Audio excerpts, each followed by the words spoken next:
Praise the Lord. கிறிஸ்துவுக்குள் எனக்கு மிகவும் பிரியமான என் அன்பு சகோதர சகோதரிகளே, ஆண்டவராகிய இயேசு கிறிஸ்துவின் நாமத்தினாலே உங்களுக்கு மிகுந்த சமாதானமும் நல்ல சரீர சுக பலமும் இருதயத்திற்கு மிகுந்த ஆறுதலும் உண்டாவதாக என்று நான் உங்களை வாழ்த்துகிறேன். சாலமோனுடைய ஞானத்தை கேட்பதற்காக அநேகம் ராஜாக்களும் பிரபுக்களும் பல தேசங்களிலிருந்து எருசலேமுக்கு கடந்து வந்தார்கள். சேபா நாட்டு ராணி கூட தன் பரிவாரங்களோடு கூட சாலமோனின் ஞானத்தை கேட்கவும் பார்க்கவும் ஆவலோடு கூட கடந்து வந்தாள். சில நாட்கள் சாலமோனுடைய அந்த அரண்மனையிலே தங்கி அரண்மனை காரியங்கள் மற்றும் சாலமோன் ஞானமாய் செய்த ஒவ்வொரு காரியங்களை கண்டு அவர் ஆச்சரியப்பட்டார். சாலமோனுக்கு அவள் பொன்னையும் கந்த வர்க்கங்களையும் காணிக்கையாக செலுத்தினாள். அதற்கு பிறகு நடந்த சம்பவம், அந்த பெண் தன் தேசத்துக்கு திரும்பி போகும்படி புறப்படும் போது அவள் கொடுத்ததை காட்டிலும் இரட்டிப்பான எருசலேமிலே உள்ள நல்ல நல்ல பொருட்களையெல்லாம் அவளுக்கு கொடுத்தாராம். அவள் சில காரியங்களை அந்த நேரத்தில் விரும்பி கேட்டிருக்கிறாள். அவைகளையும் சாலமோன் கொடுத்தாராம்.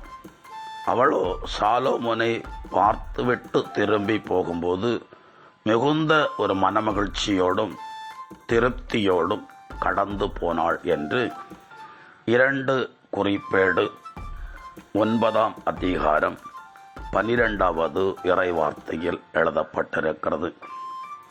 இஸ்ரவேல் ராஜாவாகிய சாலமோனை ஆர்வமாய் தேடி வந்து பார்த்து வியந்து திரும்பி போனவளுக்கு அவள் கேட்டதெல்லாம் கொடுக்கப்பட்டது என்றால், தேவனை முழு இருதயத்தோடு தேடுகிறவர்களுக்கு தேவன் எவ்வளவு பெரிய நன்மைகளையும் கைமாறு வைத்திருக்கிறார் என்பதை நீங்கள் அறிந்து கொள்ள வேண்டும்.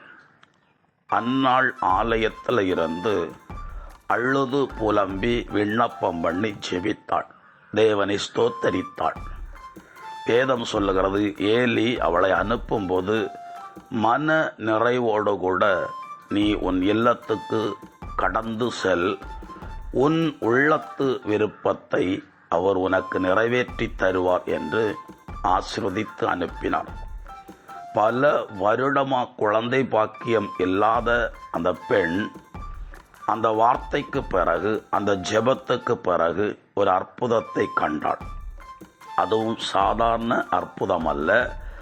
இஸ்ரவேலை நியாயம் விசாரிக்கிற ஒரு நியாயாதிபதியாய் இஸ்ரவேல் ஜனங்களை நல்வழியில் நடத்துகிற ஒரு தீர்க்கதரிசியாகிய சாமுவேலை ஆண்டவர் அவருக்கு கொடையாய் கொடுத்தார். பிரியமானவர்களே, வசனம் இப்படி சொல்லுகிறது, என்னை மகிமைப்படுத்துகிறவர்களை நானும் மகிமைப்படுத்துவேன். என் நாமத்தை மகிமைப்படுத்துகிற எந்த ஸ்தானத்திலும் வந்து நான் உன்னை ஆசீர்வதிப்பேன் என்று ஆண்டவர் வாக்கு கொடுத்திருக்கிறார். சாதாரண மனுஷர்களுக்கு முன்பாக நிற்கிற போது அவர்கள் தங்களை தேடி வந்தவர்களுக்கு ஏதாவது வெகுமதி கொடுத்து அனுப்ப வேண்டும் என்று நினைக்கிற இந்த காலத்தில் தேவனை தேடி வருகிறவர்களையும் தேவனை விசுவாசித்து அவரிடத்தில் சில விண்ணப்பங்களையும் மன்றாட்டையும் சொல்லுகிற நம் ஒவ்வொருவரையும் ஆண்டவர் வெறுமனே விட்டு விடுவாரோ? வேதத்தில் இப்படி எழுதப்பட்டிருக்கிறது. திருப்பாடல் சங்கீதம் 37:4 மற்றும் 20:4. கர்த்தருக்குள்ளே எப்பொழுதும் மனமகிழ்ச்சியாக இருங்கள், அப்பொழுது உங்கள் இருதயம் விரும்புவதை அவர் உங்களுக்கு தருவாராம். பிரியமானவர்களே, நம்முடைய இருதயம் எதை விரும்புகிறதோ அல்லது நம்ம என்ன காரியத்திற்காக ஜெபித்து கொண்டிருக்கிறோமோ அல்லது எதை எதிர்பார்த்து காத்திருக்கிறோமோ அந்த காரியத்தில் கர்த்தர் அற்புதத்தை செய்வதற்கு உங்களிடத்திலிருந்து எதிர்பார்க்கக்கூடிய காரியம், கர்த்தராகிய தேவனை நீங்கள் முழு இருதயத்தோடு, அதே நேரம் விசுவாசத்தோடு, மனமகிழ்ச்சியோடு துதிக்க வேண்டுமாம். வேதத்தில் எபேசியர் 3:20 இப்படி எழுதப்பட்டிருக்கிறது, நாம் நினைப்பதற்கும் ஜெபிப்பதற்கும் அதிகமாக அவர் செயலாற்றுகின்ற தெய்வம். ஆகவே அந்த தேவனிடத்தில் இந்த அன்னாளை போல, அல்லது அந்த சாலோமோனை தேடி வந்த, ஆர்வத்தோடு தேடி வந்த அந்த சேபா நாட்டு ராணி எப்படி மனமகிழ்ச்சியோடு கடந்து போனாரோ, அதுபோல கர்த்தர் நம்மை நடத்துவார் என்கிற விசுவாசத்தோடு அவரை தொழுது கொள்வோம். கர்த்தர் அற்புதங்களை காண பண்ணுவார். எங்களை அதிகமாய் நேசிக்கிற எங்கள் அன்பின் பரலோக பிதாவே, இந்த இறைவார்த்தைகளை கேட்கிற ஒவ்வொருவரையும் கர்த்தராகிய தேவன் தம்முடைய நீதியின் பாதையில, செம்மையான வழியில, பசும்புல் மேய்ச்சலில் அமர்ந்த தண்ணீர்கள் அண்டையில நடத்தி செல்லவும் நன்மை செய்யவும் ஒப்புக் கொடுக்கிறேன். எதிர்பார்க்கிற நன்மைகளும் ஆண்டவரே உயர்வுகளும் செழிப்பும் பாதுகாப்பும் இவர்களுக்கு உண்டாகட்டும். நீர் அப்படி செய்கிற தயவை நினைத்து நான் உம்மை நன்றியோடு துதிக்கிறேன், ஸ்தோத்தரிக்கிறேன்.